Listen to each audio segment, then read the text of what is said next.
The owners are 100% committed to getting baseball back in the field.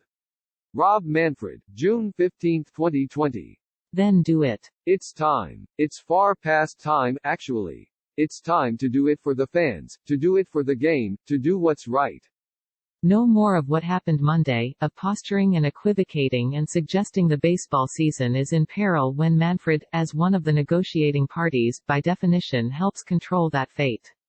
The commissioner had gone on a SportsCenter special called The Return of Sports and suggested Major League Baseball might not return at all in 2020. I'm not confident, he told Mike Greenberg. It felt like a dark moment until the swift and damning fallout made clear that the public clamoring for the sport despite its months-long fight over money would not accept what Manfred was postulating. Little had substantively changed from 5 days earlier, when Manfred said, unequivocally we are going to play Major League Baseball this year, guaranteeing it, 100%. His about-face came on the heels of MLB Players Association Executive Director Tony Clark suggesting further dialogue with the league would be futile, and asking Manfred to implement a schedule for the season, as the party's March 26 agreement allows him. It's time to get back to work, Clark said in a statement. Tell us when and where. It was a powerful narrative, a challenge from the players, who had coalesced around being paid their full prorated salaries, which the agreement gives them if the league does implement a schedule. When and where was an idea so powerful and relatable that for the first time in this whole mess, it didn't even seem like it was about money.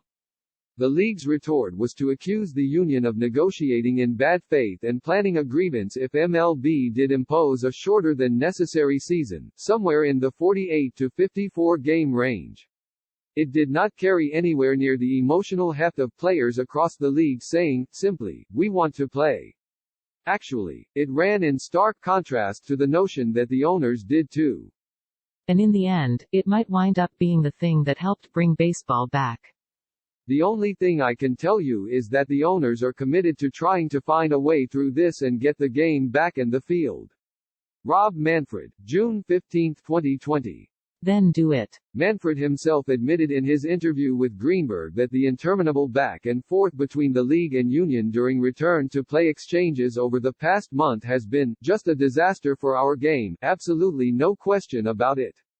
It shouldn't be happening, and it's important that we find a way to get past it and get the game back in the field for the benefit of our fans. Manfred is the sport's public shepherd. Yes, as commissioner, he works for the 30 owners and represents their positions.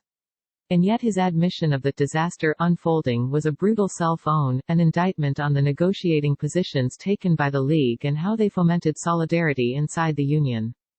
Rather than accept the rigidity of players' insistence on full pro rata, the league in its 3 proposals offered a series of similar pay cuts. While the maximum amount of dollars going to players grew in each, the union saw the proposals like fraternal triplets. They might look a little different, but they're pretty much the same. In his interview with Greenberg, Manfred for the first time publicly seemed to acknowledge the inevitability of how the players would be paid. I had been hopeful that once we got to common ground on the idea that we were going to pay the players full prorated salary that we would get some cooperation in terms of proceeding under the agreement that we negotiated with the MLBPA on March 26. Perhaps he was referring to doing so in a shortened schedule, but then implementing one and inviting a grievance from the MLBPA for not using best efforts to play as many games as possible, as the agreement mandates, would run a risk for the league. A risk, sources said, that MLB would prefer not to take. It's why multiple sources told ESPN that a negotiated settlement with the union, one that would pay players their full pro rata, is now the preferred course of action. Players remain skeptical of the league's motives, much as the league's suspicion of the union persists, but there is movement toward meeting and discussing a mutually beneficial agreement, sources familiar with the thinking of the league and union told ESPN. The clubs are interested in finding a way back in the field. Rob Manfred, June 15, 2020. Then do it. First, end the bluster.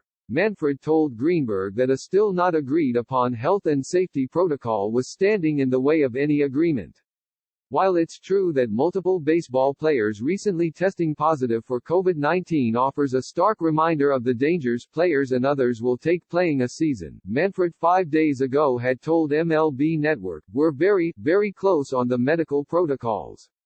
Even though the union had cut off negotiations on salaries, lead negotiator Bruce Meyer said to Deputy Commissioner Dan Hallam in a letter on Saturday that the union was available at your convenience to continue discussions on the manual outlining health and safety procedures.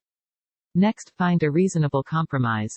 This, of course, is easier said than done. If the league acknowledges it will pay players their full pro rata, though, all it takes is settling on a number of games.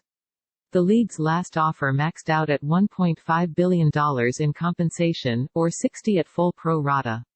The union's previous proposal suggested 89 games, about $2.24 billion. Meeting in the middle, 74 games, feels workable and representative enough for a season. If the union is willing to respond to a letter Hallam sent Monday with a cut to perhaps 80 games, it would represent the sort of good faith effort the league has charged the union isn't fulfilling.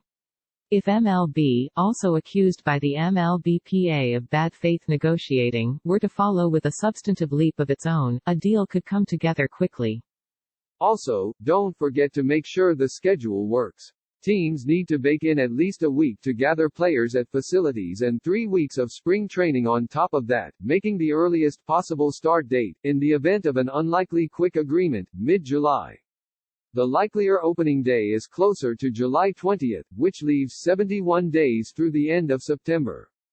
MLB could, according to sources, consider moving off a season-ending date at which it has held firm, September 27. The league has cited a potential second wave of the coronavirus as the reason for the cutoff. Pushing the playoffs into October and potentially November, while not ideal, could prove a satisfactory solution.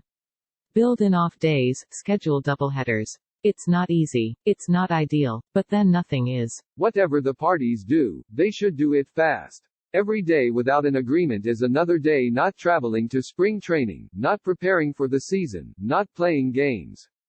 Finally, waive all rights to grieve. There will be plenty of time to fight going forward, especially with the sides at loggerheads and their current collective bargaining agreement expiring December 1, 2021. A negotiated settlement in 2020 would portend well for the necessary repair of a bargaining relationship gone so sour. Clearly it's not this easy, but it's far easier than the sides have made it. If Manfred wants to show the idea that teams finding a way back in the field is more than a talking point, he is in the best position to tell ownership Labor Hawks that not playing a season is simply not an option. It is, of course, but it's the worst of all, one that deserves a warning label, in case of emergency break glass. Monday felt like as much emergency as baseball can muster, especially if Manfred wants to make words he spoke on March 26 come true. The one thing I know for sure is baseball will be back, he told ESPN's Scott Van Pelt on March 25. Whenever it's safe to play, we'll be back. Our fans will be back, our players will be back, and we will be part of the recovery, the healing in this country. This is his chance, MLB's chance, the MLBPA's chance. After everything, the hunger for baseball has not faded. Even if it's to a lesser degree, baseball can be part of the recovery, the healing in this country. They only need to do it. To start anew. To give the fans something to root for. To ensure those words repeated again and again aren't hollow. To bring back baseball.